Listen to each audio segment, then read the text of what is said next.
The U.S. economy is in dreadful limbo, and at this point, every American wants to know, how bad can it get? Well, one answer being proposed is that the historical collapse of the Soviet Union is a clear model for America's future. And joining me now is Dmitry Orlov, the man who proposed this theory that is gaining extremely popular ground. Thank you for joining me, Dmitry. Thank you. Great to be with you. You argue that the U.S. will soon turn into the former USA. What do you mean? I've been looking at this for a couple of decades now, ever since the collapse of the Soviet Union, which I watched. And ever since then, it had occurred to me that the United States is basically following the same trajectory as the Soviet Union followed. The timing is, of course, different, but a lot of the things that doomed the Soviet experiment are also in the process of dooming the American experiment.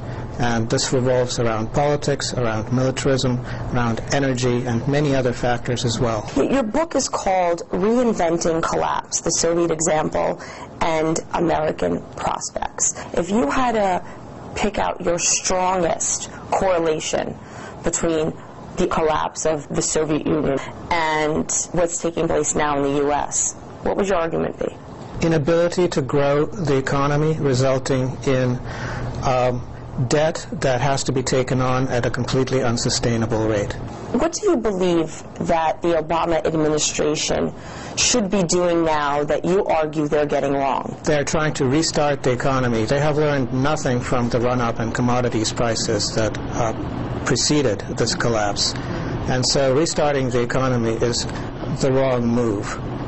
They have to start building a different economy based on, not on continuous growth and exponential expansion, but sustainability. And in fact, they could do pretty well even if they didn't grow the economy, provided they did a good job and provided for the welfare of the people in the country, gave them the basics, gave them food and shelter and transportation and security. So what do you have then left? Just a country that's surviving? Yes, and in fact that's pretty good, because if you compare that to the Soviet example, a lot of people died unnecessarily. A lot of lives were ruined and cut short. There was a flood of refugees. That is all completely avoidable here. So what you're arguing is that the collapse of America is unavoidable. What Americans can prepare for is how bad the consequences you say will get. That is basically what I'm saying. I think that, you could compare what's going on in the United States to a tsunami or a hurricane or an asteroid impact. It's something that's been in the making for a long time. It is going to happen. And talking about averting it is just basically a waste of time. What we should be talking about is how we can prepare it and build a different society, perhaps, different ways, different economy that's at a much lower level of resource expenditure, that provides the basics that people need to survive and have decent conditions. What is the most important thing that Americans can do right now to prepare for the worst, if it is to come? I think the most basic thing that people have to do in this country is meet their neighbors.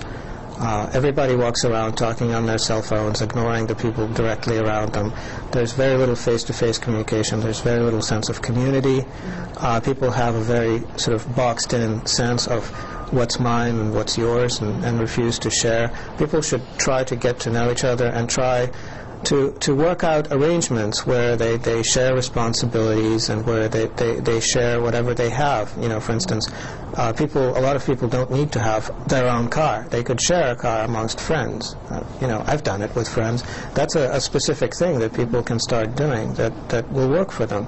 That actually speaks to your argument that the Soviet Union, the people living in the Soviet Union, were more capable of surviving the collapse than Americans are capable of surviving a collapse. Why do you think so? Well, that is actually a big part of my argument, which is in a collapse, a lot of positives become negatives and vice versa. So, for instance, the housing crisis in Russia meant that, families were living in cramped apartments, 3 generations all living together on top of each other. Well, after collapse, it means that they were on hand to help each other. So the grandparents could take care of the children while the adults were out doing something, trying to survive. And, you know, big communal apartments, of course, are not that great, but they're very cheap to heat. So if you have a, you know, a fuel crisis, it's very helpful, much better than, you know, suburban housing. Many other examples like that. Private cars are convenient, and public transportation not so. But if you have a gasoline shortage, then you have public transportation. That can be a lifesaver. Your predictions on the security of this country are quite frightening, and you base your theory on the instability you witnessed following the collapse of the Soviet Union. Well, I was in Russia during periods of time when people thought I was insane to even go there. And during that time, some friends of mine got killed. A lot of people got mugged and terrorized. And I just saw the environment. You know, I would get on a train, and, you know, some of the passengers were escorted on board by soldiers armed with Kalashnikovs, because that was the security environment. You know, I heard of, you know, various rent-a-cop schemes where you have to pay off a policeman to do this and that. Once there's a collapse, the only skills they have are these violent skills involving weapons, and that's how they make money. So unless somebody finds something useful for them to do, work in security, then they'll go into business for themselves, and so much the worse for everyone else. This country maintains over 1,000 overseas military bases. Once those budgets start dwindling because the tax base is shrinking and, you know, the deficits can't be financed, those soldiers will have to be brought back, and those bases will have to be shut down. So that means a lot of soldiers and no economy, no domestic economy to reintegrate them into. The prison population is per capita largest in the world, and right now it's being whittled down. California is in the process of releasing, I think, 50,000 of them. A lot of states will end up paroling prisoners, so there will be a flood of prisoners, basically in the same situation, where there isn't a domestic economy for them.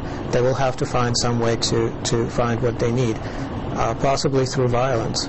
Dmitry, what should people be doing with their money right now? Because the popular answer is buy gold.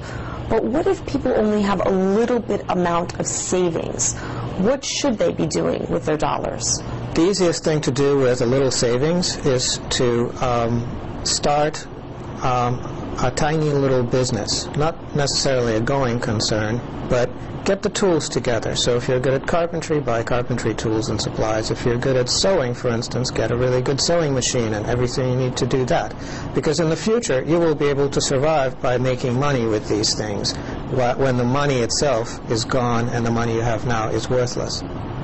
But in general, the way to invest money in a collapsing economy is to invest it in ways so that you lose it slowly over time, as opposed to all at once. What will happen to the rest of the world if America collapses? Because this crisis is a global crisis. What will happen to the European countries? What will happen to Russia, China, India if America collapses? A lot of countries will go through a political upheaval for two reasons. One is the middle class in those countries is very dependent on America more than anybody else. They're dependent on international finance and commerce. Once that goes away, they pretty much have nothing more to offer to their own people, so their own people will rebel. So there will be a conflict between these middle-class elites and all of the populations that they have been nominally in charge of all these years while the times were moderately good. So there will be a lot of rebellion throughout the world. You say that at this point you consider what you're doing a community service. What you're doing, lecturing, you have a blog that's very popular, you've authored a book, you've written many articles, and it's a community service for Americans? Every time I've tried to stop, a flood of emails comes in begging me to continue, so I can't disappoint that many people. What are people saying? What do they want to know? A lot of people ask the same question over and over again, which is when. You know, I get desperate emails. I have a bride in the Ukraine. Will the United States hold together for the next 6 months because it'll take us that long to get a visa? That sort of thing. That was one of the most desperate pleas I got so far. But a lot of people want to know about timing, and I can't give them that information. What I can do is point people towards a great deal of resources on how they can help themselves and restructure their lives and try to get out of debt, for instance. You know, maybe take up a little bit of farming so that they have some food coming in. From what I read, you proposed that if people are paying rent or a mortgage, you don't have to pay anymore. If you go to work don't overwork yourself, because that job is going to come to an end either by the person getting fired or quitting. Is that a little bit radical? You're saying don't pay your bills and don't try hard at work? A lot of my proposals are basically dares. I dare people to think through the consequences, and I'm hoping that that helps people get off the autopilot and actually live in ways that are more meaningful. That they begin to understand why they're doing what they're doing. I don't expect, actually, everybody to go into foreclosure by listening to my talk. Dimitri, in terms of preparing for a collapse, I understand you practice what you preach. You also invested in a boat so that you would eventually be able to get into the shipping business and undercut the cost of trucks. And this is sort of like a survival method that you have come up with. Actually, this is part of a business plan. A bunch of my associates and I are putting together a sail transport network. The idea is to ship organic produce from farms along the coasts to population centers using sailboats and sell them at farmers markets that are right at the dockside. This is a completely carbon-free method of supplying food to population centers that's not dependent on anything except sunshine and soil and water and wind. Thank you so much for joining me. Thank you.